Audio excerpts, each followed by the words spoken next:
So today is December 24th of 2020, the Christmas Eve, and today I would like to tell you a story.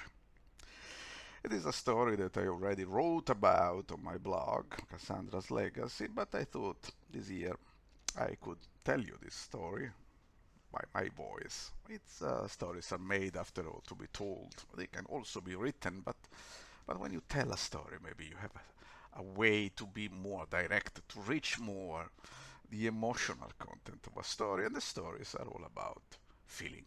Story, a fiction story that I think is especially suitable for Christmas. It is titled A New Year's Tale. It is more not so Christmas, but anyway, it is this period we have the end of the year, Christmas, and so the end of the winter. So it's a moment of rebirth for it, so many things. And this is what the story is about the cycles of the universe. And it was written by a Russian writer, Vladimir Dudintsev. His book by him also written in the 1950s. This is not the book I will be telling you about. Dudintsev was a great writer, in my opinion. Not so well known. He had a moment of glory when this novel was translated into English and was used as propaganda against the Soviet Union, but that's normal. But he was a writer, a great writer, master of writing. I'll tell you the story, and I hope you will agree with me. So this story takes place somewhere in the Soviet Union in the 1950s in a scientific laboratory. Probably it is Moscow, but the mastery of the Dudintsev that does never tells us anything specific, not the name of the city, not the name of the protagonist, only tells us the protagonist of the narrating voice, but we don't know his name, and other characters they are described by what they do or what they look like. And so the boss of the lab, the colleagues, the Asian scientist, and it's a technique that serves, Dudintsev, to give a certain air of foggy air, I would say. It's a universal air, or perhaps an indeterminate air, of something that gives more universality of the story. If we know that the protagonist was named, I don't know, Boris or Alexander or Vladimir, no, we don't know what his name. We don't know the name of anyone. It could take place anywhere in the universe, even on another planet. So the story starts with this scientist, whom we understand is a sort of maverick, is a physicist of some kind. He's young, he's respected. People expect from him something, but he just cannot find the right mood or the right moment to sit down and do some work, because a scientist needs inspiration. He's good, clearly, but he loses his time in all sorts of stupid things, mainly in arguing and discussing with somebody who is called a provincial academician. Russian research Soviet research was all made of academies more than universities, and there was a hierarchy. This is something that you discover if you know little about Russia, about Soviet Union. The central academies, like Moscow, were supposed to be a little higher than the provincial academies. So this guy, this protagonist, feels a little bit diminished in losing so much time discussing with the provincial academician. Why should I do that? And then he cannot stop. It's like for us on Facebook. You get involved in a flame and you cannot stop. And this man thinks has a lot of time because he is young. You keeps fiddling around, as they say. And that's the start. And then we shown a scene, a very beautiful scene, because it's a lunch of the researchers of this research institute, And you should know, if you're not a scientist, you may not know that science, a lot of science, is done over lunch. It's what when they say science sometimes is made on the back of an envelope. You scribble down a few formulas, but this typically you do at lunch. It is over lunch that you discuss with your colleagues, you meet them, you understand, you speak freely with your colleagues, and you learn things. And so it is not done anymore. Now your colleagues are reduced to small squares on a screen. There's no more this kind of interaction, but never mind. So they discuss, and the boss of the laboratory, we understand, he's a person of great prestige. He's an academician, so who has some power, academic power, and he uses it to do a lot of different things. One is to do some archaeological exploration, and he tells to the researchers, look, we found, shows a picture or something like that, we found a slab, a tombstone somewhere in Asia, in some remote place, still in the Soviet Union, it seems. This tomb had an image of an owl on it, an owl, and written on it we could decipher what was written. And it said the years of his life, the person buried, were 900. This person has had a life of 900 years. And so start discussing, well, is it possible? No, of course not, but what does it mean? Why do they say that? And at this moment we have a change of scene, a moment of again mastery in discussion, in storytelling, because we have somebody who we didn't know he was there, but then it is clear that he was there. This research lab collected researchers from everywhere in the Soviet Union, and this researcher who starts speaking is described as non-Russian or Asian or somewhere. He comes from somewhere outside Russia, and there was a certain degree of hierarchy also in that sense in the old Soviet Union, not officially, of course, but you could feel that this person was a little bit of an outsider. Not who is he? What is he doing? And then he intervenes because he doesn't speak. We understand that he never spoke, but this time he intervenes because he found something to say, and he says, "Colleagues, you see, I understand very well why on that tombstone you would find that you find written that this man lived for 900 years. It's not, of course, that he lived for so long, but his life was so well lived that it was like if he had lived 900 years. He spent his life so well that people felt that they would honor him by saying that he had lived 900 years. And people say, well, this is a good point that you have, but what did he do to deserve this honor? I say, of course, colleagues, if your life has to last 900 years, you have to be doing things that give you the maximum and the best satisfaction, that make you happy, that you make you feeling well, that make you feeling that you are doing the right thing. Say, well, now this another moment we have another protagonist that we didn't know he was there, but when he comes up in the discussion, we immediately understand that he was listening all along, and this is the commission, the party commission, the man from the Communist Party who was staying with the researchers to make sure that they won't stray from what they were supposed to do, and they would do some kind of decadent Western science, decadent capitalist science. So I said, comrade, he says, what are you saying? You should spend your life doing the things that you like, but shouldn't you work for the people? Come on, this is what we are supposed to do. And the foreign scientist says, comrade, you are so old-fashioned. What do you think is the highest satisfaction in life? It is working for the people. That is what I'm doing. And everybody remains completely frozen because he's right. He's right.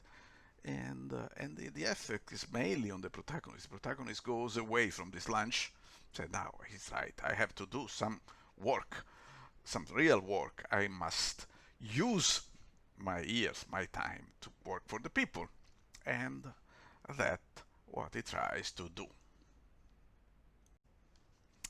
And so the protagonist starts trying to do some work, some more work, and he goes also to see the foreign scientist, this man probably from Chechnya or probably from some Asiatic republic of the Soviet Union, and they become friendly.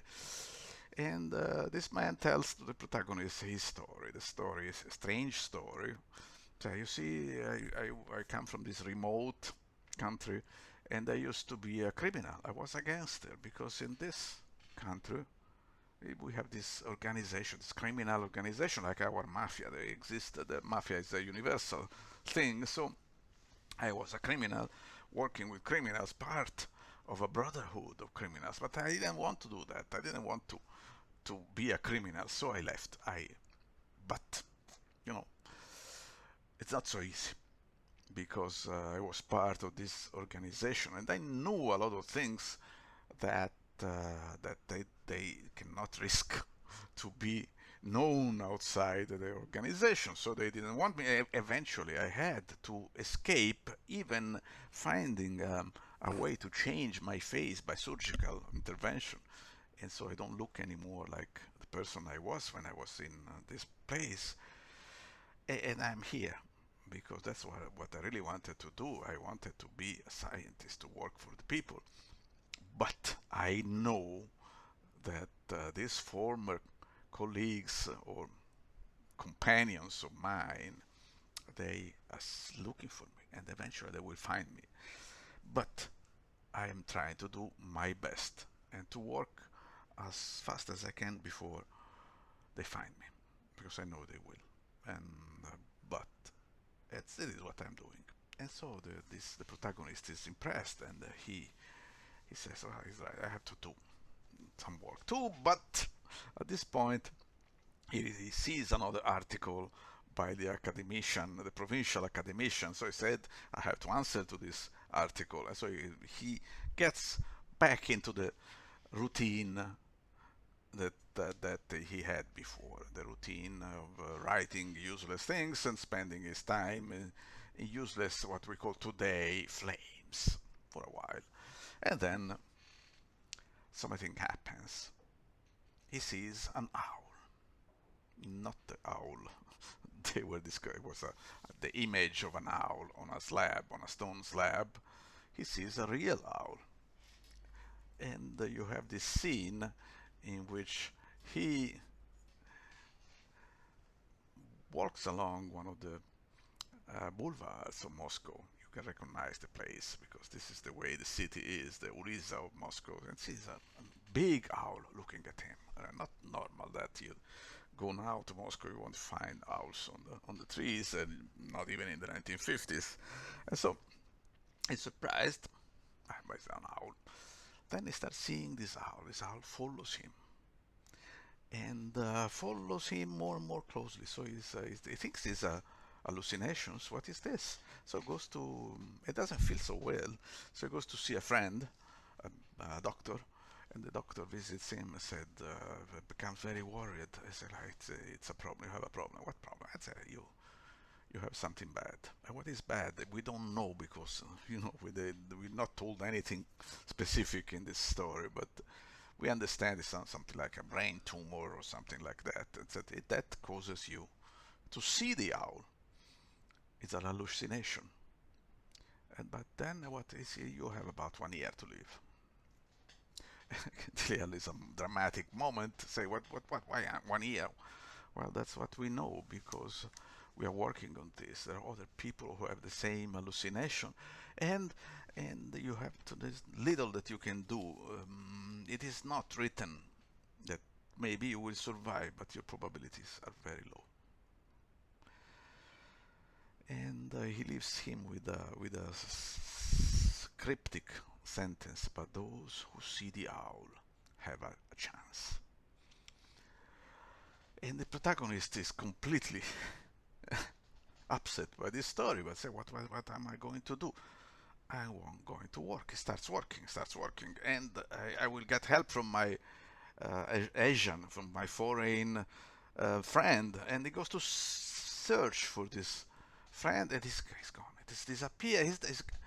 And he remembers that he was telling me that they were going to kill him, and nobody knows where he is. And say, at least I can find the papers that I had given to him because he was a less good scientist. He would use the ideas of the protagonist to build up his work.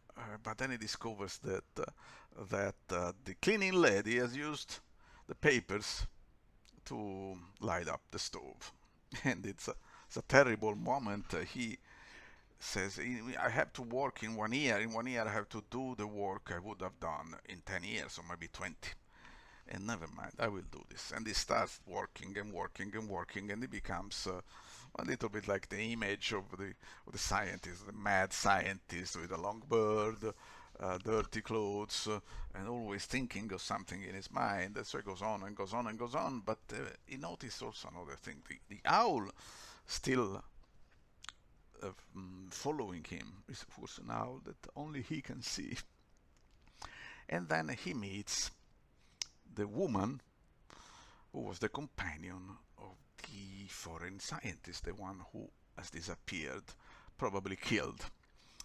And so we have this image, this woman appears, and I told you that a writer, a good writer, is like an impressionist painter. An impressionist painter could use a few strokes of the brush and show you a beautiful woman. Dodintsev, in one sentence, he tells you that this is the most beautiful woman in the world, not because of something he says, but for the situation. For him, he sees this man, and he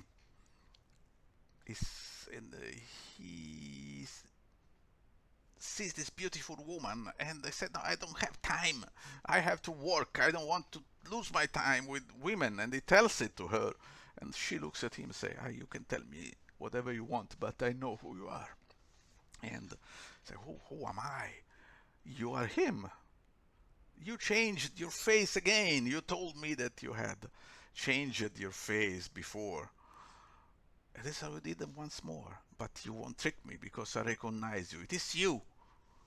And he understands this woman thinks that he is her former lover who changed his face to avoid being killed by his former comrades.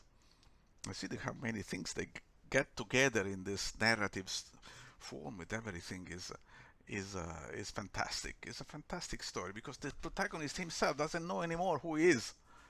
Am I really the foreign scientist who changed his face? How do I know? You remember the story of the Chinese philosopher who dreamed to be a butterfly. And then he woke up and he didn't know anymore if he was a Chinese philosopher who had dreamed of a butterfly or if he was a butterfly who was dreaming to be a Chinese philosopher. And this is the strange story because you see, everything clicks together, but everything is sort of universal. You have this change of mind, the change of ideas, change of identity. The only thing is this pervades the story, the sense of duty. I have to do this work. So he falls in love with this woman, but still he wants to work, and he works. And the woman brings him the papers that he thought were lost, but she had kept at least the most important one. So he's very happy. This saves me years of work. And so he continues work. He moves to the apartment that had been of the foreign scientist. Together with the woman, they work together. They set up a laboratory in that apartment. And they work, and he feels more and more sick. He's not well. He moves, and the owl is bigger. A big owl comes inside the apartment and sits on the rails of the bed. And slowly cannot do any more work, but the woman works for him, does the experiments. The whole laboratory, at some moment, they learn what he's doing, and and they understand that it's up to something important, and so they goes they go everybody goes to the apartment working together to on the idea of the protagonist. And it's six more and more six. The end of the year is close, and at the end the woman brings to him something in a on a hand. This is, we don't know what it is because it's so bright. It's a mystical light, or perhaps some new principle of physics, or some demonstration, something important. Anyways, the purpose of his life is done. He sees it, and he's found the light, symbol and real. And it is a poignant moment because you have the owl looking at him, the woman with this splendid light, and he on the bed. We don't know if he dies or not. He has the bells of the new year. Maybe he doesn't die, maybe it doesn't matter. It's the boss of the lab comes at this point, appears, and he says, you see, my friend, if you had been living in that place where I did those archaeological excavation, they would have said that you lived for 900 years because you deserved that honor of being told that. And that's the end of the story. See how fantastic. If I think about this story, I still cannot imagine how someone could put together so many things, so many beautiful things in such a narration that works so wonderfully. So people, everyone in the story doesn't have a name, no names, and yet you can imagine everyone. The woman, the protagonist, the Asian scientist, the boss, the colleagues, even the provincial academicians. It's a gem, a jewel of literature, and that's it. And so you see, somebody said that it doesn't matter how long you live. Every one of us lives only the moment in which he or she lives. You may live 900 years or 9,000 or maybe just 9. It is the same for everybody. And that's the meaning of this little story that I told you today, that I hope you enjoyed. And Merry Christmas, everybody.